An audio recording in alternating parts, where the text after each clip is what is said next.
제주 4.3 당시 제주공항에서 학살됐던 희생자 2명의 유해가 유가족들의 품으로 돌아왔습니다. 75년 동안 아버지의 행방도 모른 채 통안의 세월을 보내온 아들은 유해가 되어 돌아온 아버지 앞에서 감사하다고, 사랑한다고 외쳤습니다. 조인호 기자입니다. 하얀 천에 쌓인 조그만 상자를 조심스럽게 재단 앞으로 옮깁니다. 지난 2007년과 2009년 제주 공항에서 발굴된 뒤 최근 유전자 검사를 통해 신원이 확인된 4.3 희생자 2명의 유해입니다.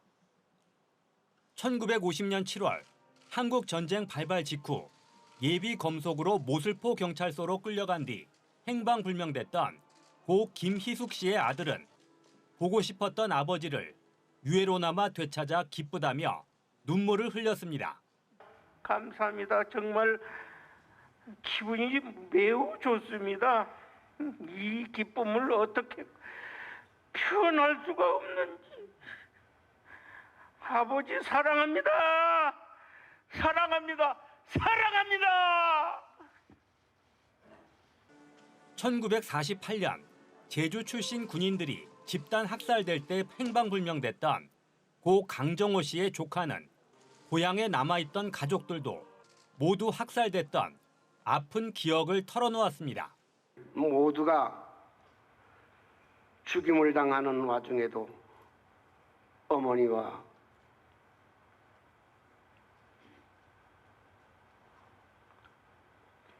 우리 삼남매는 간신히 목숨을 건질 수 있었습니다.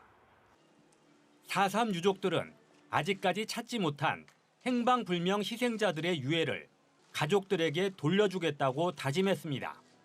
제주선뿐만 아니라 전국 각지 산야에서 행방불명되신 영령님들의 유해 발굴과 신원 확인을 위해 온 정성을 아끼지 않겠습니다. 제주 4.3 사건 당시 군경의 초토화 작전과 예비 검속 등에 휘말려 행방불명된 희생자는 4천여 명. 지금까지 제주 공항 등에서 유해 417구가 발굴됐지만 272구의 신원은 확인되지 않았습니다. 제주도와 4.3 평화재단은 행방불명 희생자들의 신원 확인을 위해 유가족들이 체열에 적극적으로 참여해달라고 당부했습니다. MBC 뉴스 조인호입니다. 제주 MBC는 지난해 한 시내버스 회사 직원들이 회사의 불법 정비를 고발한 내용을 보도해 드렸는데요. 이 회사의 시내버스 절반 이상이 정기 검사도 받지 않은 채 운행하고 있는 것으로 확인됐습니다. 이따금 기자가 취재했습니다. 버스 61대를 보유한 서귀포 지역의 한 버스 운수회사. 서귀포 시내 12개 노선의 운행을 책임지고 있습니다. 지난해 9월에는 운행 중인 버스에서 바퀴 너트가 빠져나올 뻔했고 직원들은 불법 정비 의혹을 제기했습니다. 그런데 취재 결과 이 회사가 보유한 버스 61대 가운데 64%인 39대가 정기 검사를 받지 않은 것으로 확인됐습니다. 브레이크와 타이어, 연료 시스템 등 안전사고와 직결된 필수 점검이었습니다. 직원들은 버스를 타는 시민들은 물론 운전기사도 이 같은 사실을 모른다며 안전사고를 우려하고 있습니다. 다 정기검사 제대로 받고 있는 줄 알고 있고 그다음에 똑같습니다. 서귀포 시민들이나 이런 분들도 안전한 줄 알고 타는 거지 만약에 이거 알고 타겠습니까? 이 상황에서. 회사 측은 현재 고장 정비 등으로 버스가 모자란 상황에서 검사를 받으려면 노선 운행이 중단되기 때문에 검사를 받을 수 없었다고 입장을 밝혔습니다. 자동차관리법에 따라 기한 내에 정기검사를 받지 않은 차량은 최대 60만 원의 과태료가 부과되고 운행 정지 처분까지 내려질 수 있습니다. 서귀포시는 해당 버스 회사에 정기검사 명령서를 보내는 등 5차례 검사를 받으라고 안내했다며 다음 달 안에 미검사 차량에 60만 원씩 과태료를 물리겠다고 밝혔습니다. 39대가 지금 정기 검사를 받지 않고 있고요. 그래서 이제 시민 안전을 위협할 수 있기 때문에 저희가 관련 법령에 따라서 과태료를 부과할 예정입니다. 제주도는 지난해 잇따른 결행으로 해당 회사의 일부 노선 폐지 명령을 내리고 추가로 2천만 원의 과징금을 부과했다며 관리 감독을 철저히 하고 있다고 밝혔습니다. 하지만 해당 회사는 제주도를 상대로 노선 폐지 명령이 부당하다며 소송을 진행 중이고 정기검사를 받지 않은 버스 30여 대는 12개 노선에서 오늘도 운행하고 있습니다. MBC 뉴스 이따금입니다. 지난 2017년 MBC를 비롯한 지상파 3사가 기존 HD 방송보다 4배 선명한 화질의 초고화질 UHD 방송을 세계 최초로 시작했습니다. 하지만 8년이 지난 지금 지상파를 통해 UHD 방송을 보는 사람이 전국의 1%도 안 된다는 조사가 나왔는데요. 국회에서 관련 토론회가 열려 지금이라도 UHD 정책을 완전히 바꿔야 한다는 주장이 제기됐습니다. 권윤수 기자가 보도합니다. 2017년 5월 MBC를 비롯한 지상파 3사가 시작한 세계 최초의 초고화질 UHD 방송. 화질이 선명하고 음향도 입체적이어서 몰입감이 높아 방송계의 파란이 예상됐습니다. 하지만 8년이 지난 지금 UHD 방송을 보는 가정은 1%도 안 되는 걸로 추산됐습니다. 오늘 국회에서 열린 UHD 방송 정책 개편을 위한 토론회에서는 지금이라도 원인을 정확하게 분석하고 정책 개편을 논의하자는 의견이 나왔습니다. 수면으로 올려서 이 정책을 계속 가져갈 건지 아니면 폐지를 할 건지 아니면 어떤 절충을 할 건지 자율에 맡길 건지 이런 논의를 좀 시작해야 될 시기라고 생각을 했어요. 지상파 UHD가 제대로 정착하지 못한 원인은 다양합니다. 지상파 UHD는 미국식 전송 방식으로 송출하는데 아직 유럽식 전송 방식의 TV를 많이 보고 있고 이런 TV는 별도의 컨버터와 안테나를 구입해 설치해야 합니다. 게다가 대부분 가정에서 지상파를 직접 수신하지 않고 유료 사업자를 통하고 있어서 UHD를 보려면 추가 비용을 부담해야 한다는 장벽에 부딪힙니다. 유료 방송에서 UHD를 보기 위해서는 결국은 새로운 또 그 패키지를 사야 되는 거예요. 휴대전화로 영상을 시청하는 계층이 늘고 OTT 사업자들이 폭풍 성장한 것도 지상파 UHD 활성화 실패의 원인으로 지적됩니다. UHD 도입 초기 방통위는 2027년이면 100% UHD 방송이 가능할 걸로 내다봤지만 2022년 기준 방송 3사 UHD 편성 비율은 20% 수준에 머물렀습니다.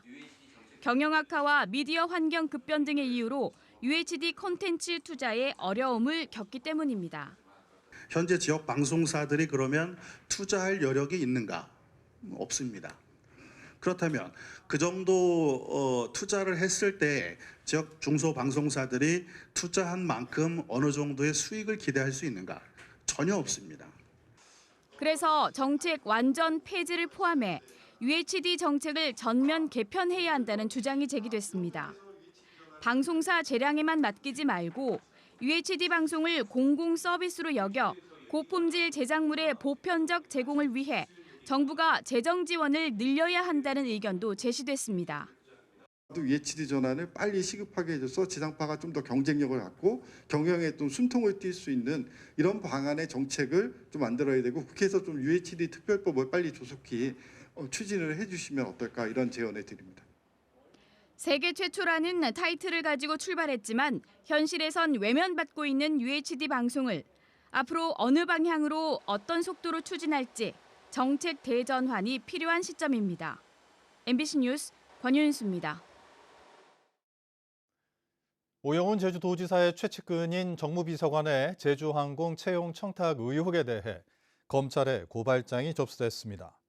국민의힘 제주도당 이명수 사무처장은 채용 청탁 의혹에 대해 주의 조치로 해소될 사안이 아니라며 해당 비서관을 직권남용과 채용 절차 공정화법 위반 등으로 제주지방검찰청에 고발했습니다. 이 사무처장은 해당 비서관이 지원자의 인적사항이 적힌 문자를 보냈는데 제주항공의 안전과 정비에는 등한시하면서 승무원 채용에 깊숙하게 개입한 정황이라며 엄정한 수사와 처벌을 촉구했습니다.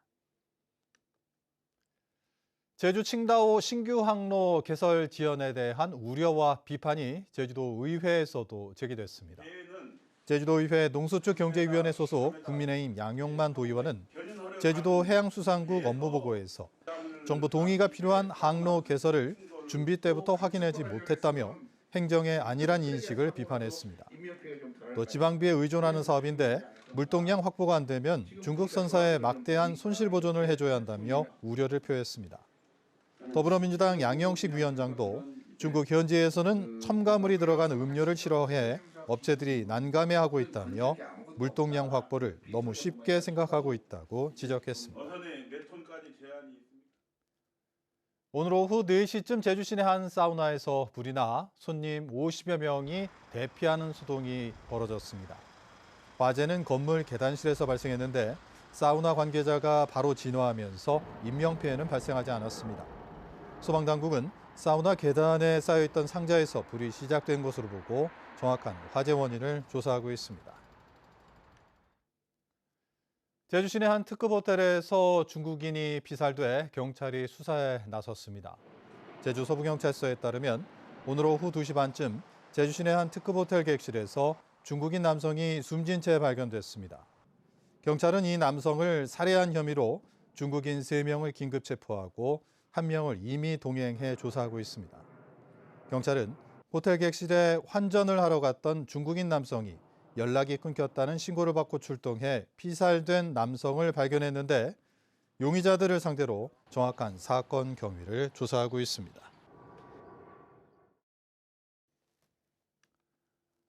길을 건너던 70대 여성이 차에 치여 숨졌습니다. 어제 저녁 7시 반쯤 제주시 구자읍 평대리에서 횡단보도를 건너던 70대 여성이 달리던 승용차에 치여 숨졌습니다. 경찰은 보행자가 빨간불에 무단 횡단을 한 것으로 보고 60대 승용차 운전자를 상대로 정확한 사고 경위를 조사하고 있습니다.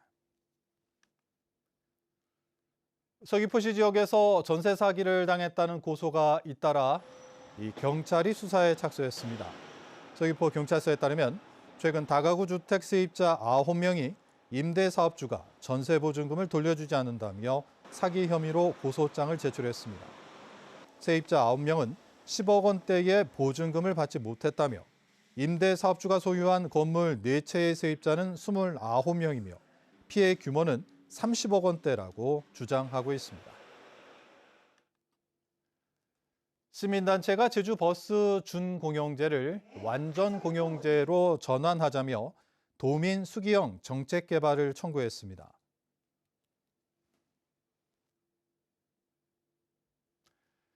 뉴스데스크 제주 마칩니다. 시청해주신 여러분 고맙습니다.